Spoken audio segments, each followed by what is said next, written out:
Okay, so we're driving north along the coastal route, and what the heck did we find? Welcome to Wild Blueberry Land. My gosh, Willy Wonka would be proud. It's closed, unfortunately, or I might be tempted to go in. Like they got like a whole Teletubby dome. I guess they sell blueberry pie here. That is the craziest thing. My gosh, a lot of effort went into this. And it is just in the middle of nowhere. So, if you're cruising around northern Maine, maybe come check out Wild Blueberry Land. Looks like it'd be interesting. It would seem that northern Maine holds many surprises. Not only is there Wild Blueberry Land, but something I was completely not expecting, which is this church. Although this church is not of our particular faith, this is a surprise to me. Church of Jesus Christ, Book of Mormon, Doctrine and Covenants, Holy Scriptures. These are the scriptures that we use in our faith. So these people would call themselves Latter-day Saints, I suppose, or Mormons. Not of our faith, but still surprising to find. It's a pretty old-looking church. I'm curious if it was originally the Church of Jesus Christ or something else before that. How long it has been here, I have no idea. They have a whole graveyard out back. So it seems like the church building itself must be like original to this settlement, whoever first lived here. We're in Jonesport, and we're gonna come check out what the heck this is. Beals Island and the Great Wasp Preserve. As you can see right here, here's the graveyard. Here's a neat statue, I don't know what it is. Here's the coast. There's the bridge to Beals Island. Let's go check it out.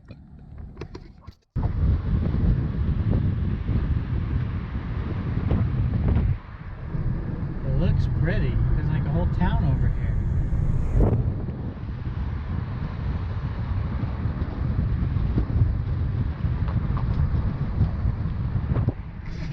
Island life, man. So there's something on this island called a Down East Institute.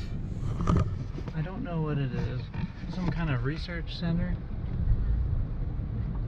But other than that, after you get past the first little neighborhood, it's very sparsely populated. And it's just like forest and gravel road. And apparently it's a wildlife preserve of some kind.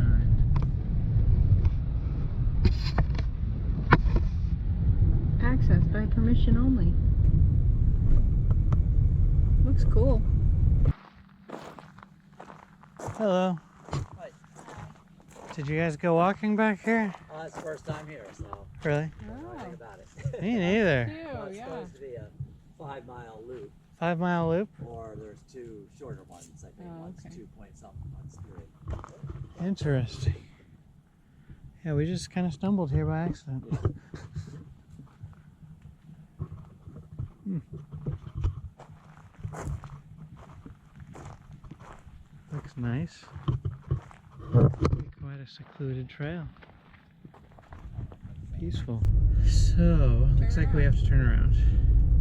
In case you didn't hear what that guy was saying, there's a 5-mile hiking loop here at the Wasp Island Preserve.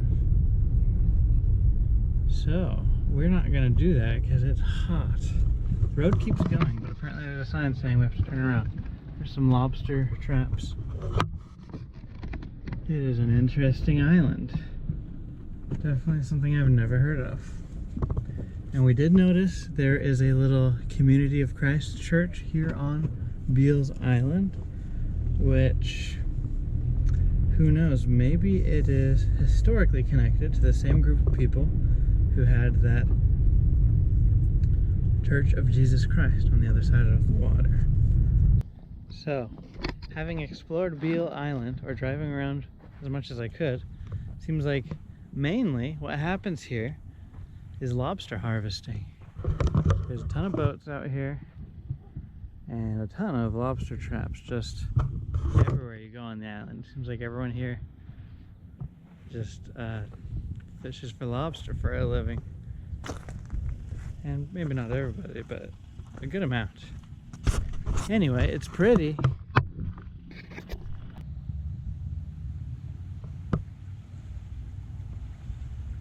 Oh hey, didn't see you there. I'm just looking at Canada across the water. That's right, we're in Lubec, Maine, the easternmost town in the continental US. It's really oddly placed because more than half of Maine is north of here, and yet if you go east, there's no more US, just Canada. Lubec is also like north of Toronto, Ontario, and just slightly north of Halifax, Nova Scotia. So it's really odd the way that border works. But here you can see the bridge. If it weren't COVID-19, we would be crossing that bridge to Campobello Island, which is part of Canada, yet its roads are not connected to Canada. It's only connected to Maine. Go figure. Ah, there's the good old red maple leaf.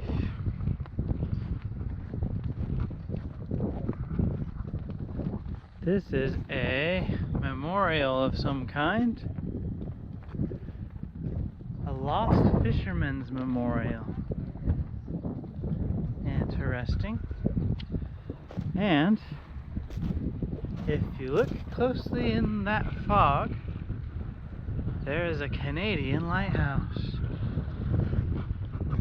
I guess it's fitting that it's red and white. Let's walk out on this little breakwall. Wow. It gets a bit sketchy from here.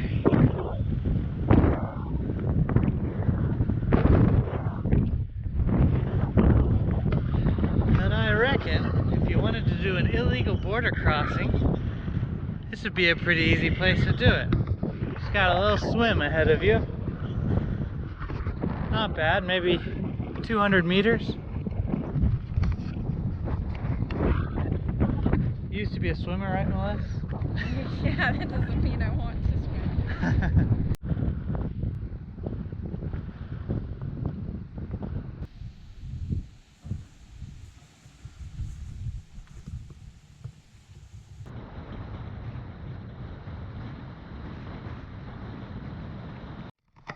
There she blows. West Quoddy Head Lighthouse, the easternmost lighthouse in the US.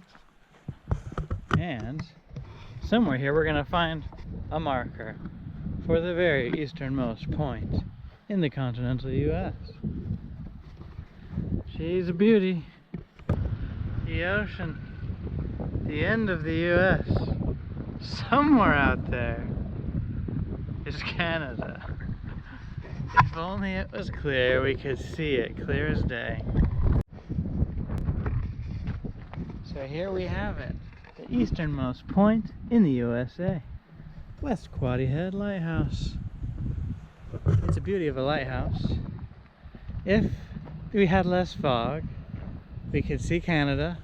It's funny, our phones are actually giving us texts from T-Mobile saying, "Welcome to Canada." They think we're over there because they're picking up we're picking up their service. And you can even spot whales here in the summer, but not today. No, sir. Anyway, this is it, the edge of the United States. It's our second to last full day in Maine. It is another foggy morning, and we have come to Cobscook Bay State Park. And we're really just stopping here for a second to check it out on our way to Baxter. That's where we really want to go. So there's lots of good camping facilities here if you're looking for a place to camp. It seems quite nice. But if you're like us and you have other places to be, they will actually give you a free 20-minute pass to just take a look around. So that's what we're doing. We're just doing a tiny little loop through the forest. It's marked on the map as Anthony's Beach Trail. It just goes like between a few campsites. And it's kind of nice. Bridge. There she blows. Foggy day on Cobscook Bay.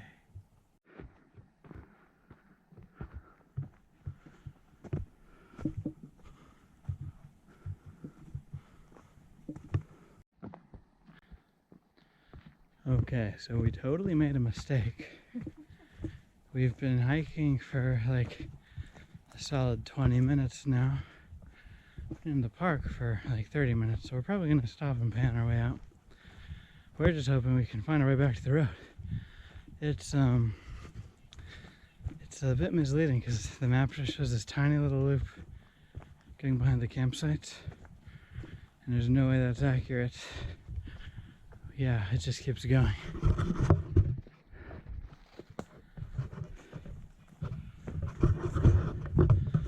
So I would say if you're going with the free 20-minute pass, do not embark on Anthony's Beach Trail unless you turn back quickly and just come back the way you came.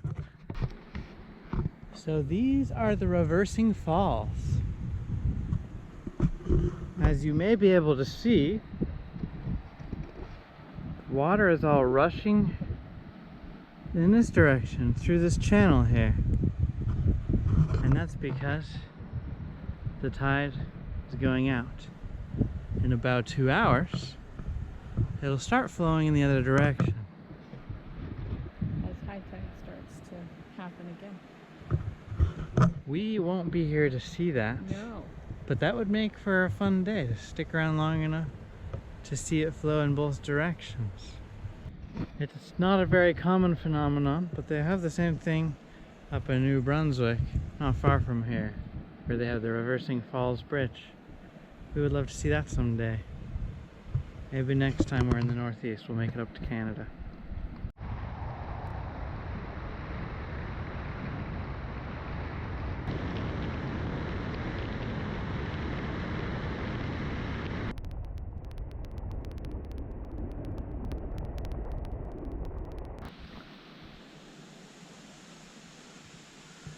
We're on the Appalachian Trail. Runs all the way from Georgia to here. And I think the northern terminus is like on Mount Katahdin. And this is going to be interesting. If I'm saying Katahdin wrong, please tell me. It's just like many things in this area. They are foreign words to us. Yep. But it's crazy to think that so many people have hiked all the way from Georgia to here, over 2,000 miles. We certainly are not ever going to do that. At least we don't want to. So I don't plan on it. But maybe we'll hike on here for a few minutes.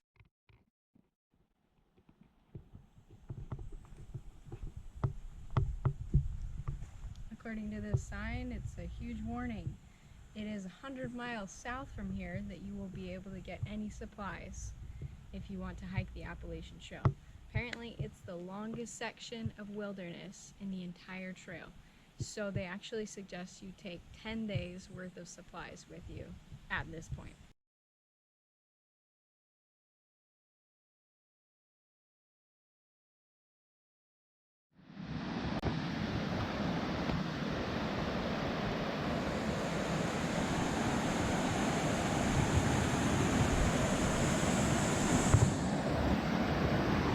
Making it?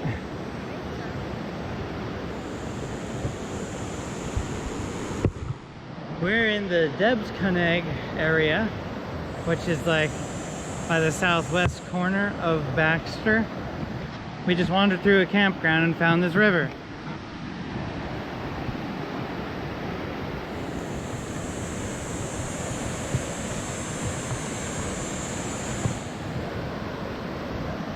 Very pretty. Fun fact, Debsconeag in the native language means carrying place, because there are many rapids where you have to get out of the river and carry your canoe around. Ice caves 1 mile. We just passed some Amish or some kind of Anabaptist girls, based on their clothing, who said it seemed like quite a bit longer than a mile. So we might be in for a rough one, but not too long either way. My question is, what's at the end? Is it as cool as the name Ice Caves suggests? I hope so. Otherwise it's poorly named. Well, one thing I can tell you for sure about the Ice Caves Trail is it's beautiful. In fact, I think that goes for the whole Baxter area. If you're looking to get off the grid, so to speak, and find some wilderness, you've come to the right place.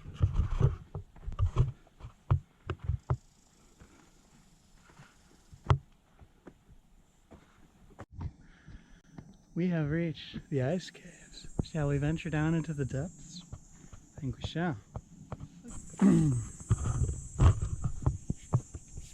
It'll probably feel amazing. Nothing to it. Oh, it already feels cooler. This will be great. I don't know that we're really well equipped for exploring a cave, but we'll have Melissa's film light, and that's it. It's fine.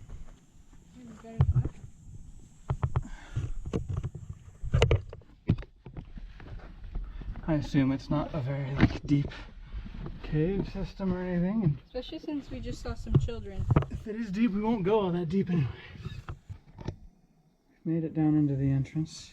There totally is ice. There it is. The snow stays frozen here year round.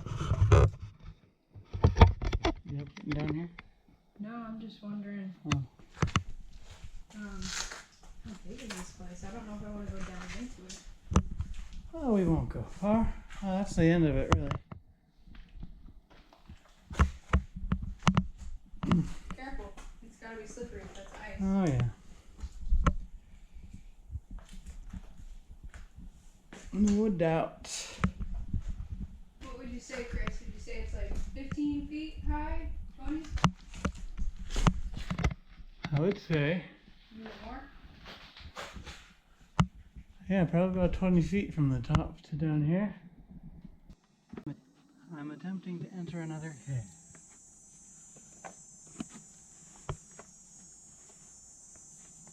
And you're going in feet first. Yeah, this isn't bad. Yeah? Here, you can follow. Okay, I'll follow you. Oh, you can even see the other side.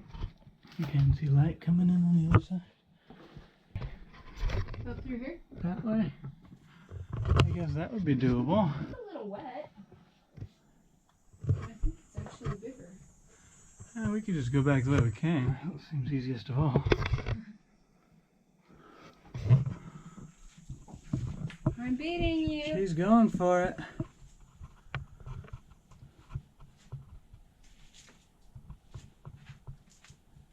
I'm out. Nice. According to the sign here, there's a little detour to a scenic lookout.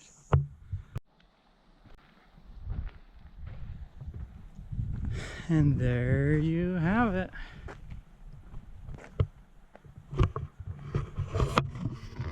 I believe what we're looking at is the first Debsconeag Lake. There's like an island off in the distance. You're right. Yeah, first Debsconeag? Yeah, that's what it is. Cool. Not a bad payoff for about 2 miles round trip. This scenic overlook of the lake and caves to clamber down into. Good times. Whoa. Holy vulture. Is it a vulture? We made it to Baxter State Park here in northern Maine. We didn't have to pay to get in because our rental car has Maine license plates. That's a pretty nice perk. If you're a non-state resident, then you have to pay like $15 per vehicle.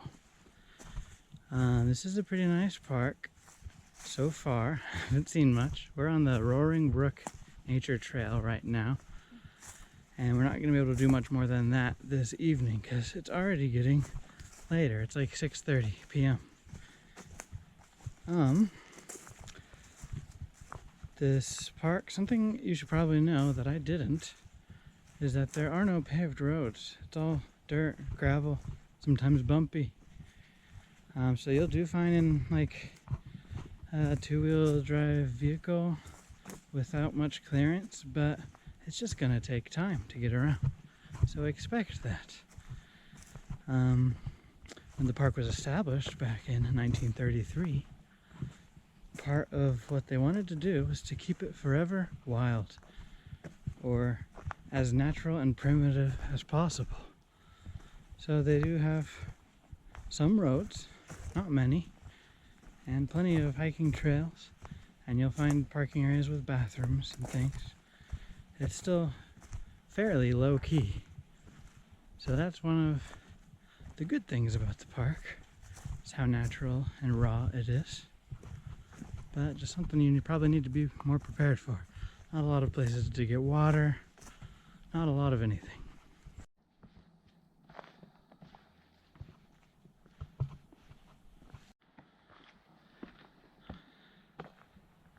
If you're doing the Roaring Brook Nature Trail, you will see a trail connected to it that goes on to Sandy Stream Pond. About 0.3 miles one way. So that's where we're going now.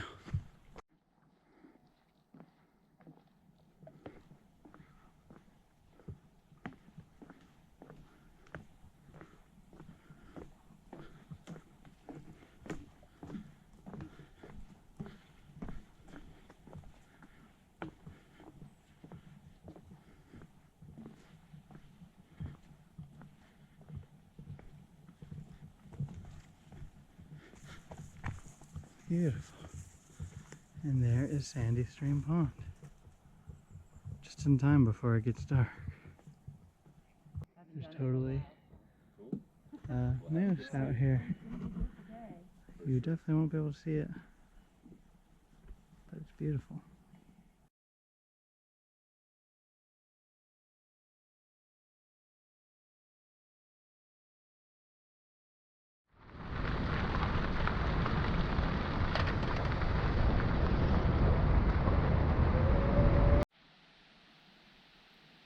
It's our last day here in Maine. We're trying to make it count. We've come up to the north side of Baxter to go to South Branch Pond. Right now, though, we're on the hiking trail to see the falls, which is only a half mile. And man, we've already spent like 2 hours driving today, and we're going to be spending 5 hours later driving down to Portland so that we can fly home tomorrow morning. So a lot of time on the road. But it's worth it. Here's the trail.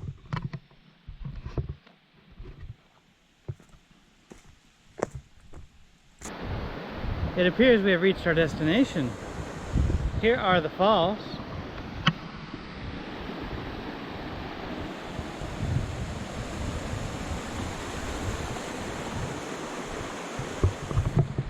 Not very impressive by our standards. We're used to big waterfalls in the west. Oh look, this might be the actual main falls. This looks like a nice place to swim. Look at that water.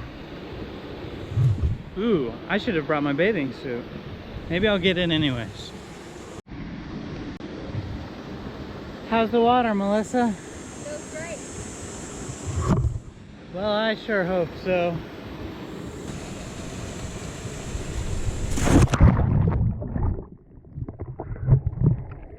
Fantastic. Woo-hoo! Yeah, this is a great spot for a swim.